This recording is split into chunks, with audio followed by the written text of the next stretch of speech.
né à Saint-Lary dans le Gers en 1949, Igor et Grishka Bogdanov font tout de suite moins lunaire.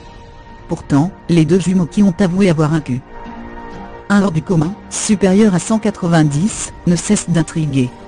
Si leur chirurgie du visage ne fait plus aucun doute pour la plupart d'entre nous, leur vie personnelle reste jalonnée de zones d'ombre. Descendants de l'aristocratie autrichienne, ils ont pourtant été les visages de la toute première émission SF dédiée à la vulgarisation scientifique et au mystère de l'univers dans les années 1980, tandis.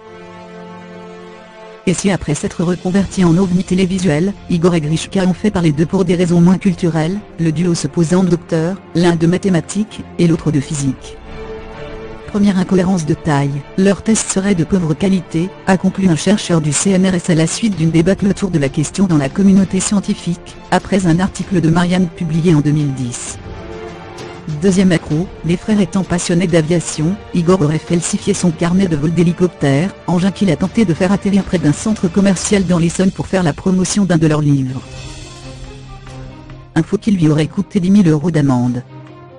Autres accros, Igor Bogdanov, père de 6 enfants d'unions diverses, s'est vu condamné pour violation de domicile par sa dernière compagne, une jeune fille étudiante en neurosciences de 44 ans, sa cadette. Les Bogdanov sont également accusés de plusieurs faux, et ont fait l'objet d'une mise en examen pour escroquerie sur personnes vulnérables, et tentative d'escroquerie pour des faits qu'ils démentent. Pour Véronique Bogdanov, leur cadette âgée de 50 ans qu'ils qualifient de vieille, ses frères auraient une peur viscérale de vieillir, un rapport compliqué avec la mort, et ne supporteraient pas qu'elle leur parle de leur transformation physique. Même à leur famille, ils ne disent pas ce qu'ils ont fait une fois. Lorsque nous étions chez nous dans le Gers, j'ai dit à Igor, déconne pas. La bouche ne fait pas plus.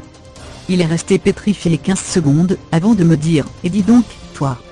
Ça va pas de me dire ça? A-t-elle confié à France Info, ajoutant qu'il prévoit de vivre jusqu'à 120 ans.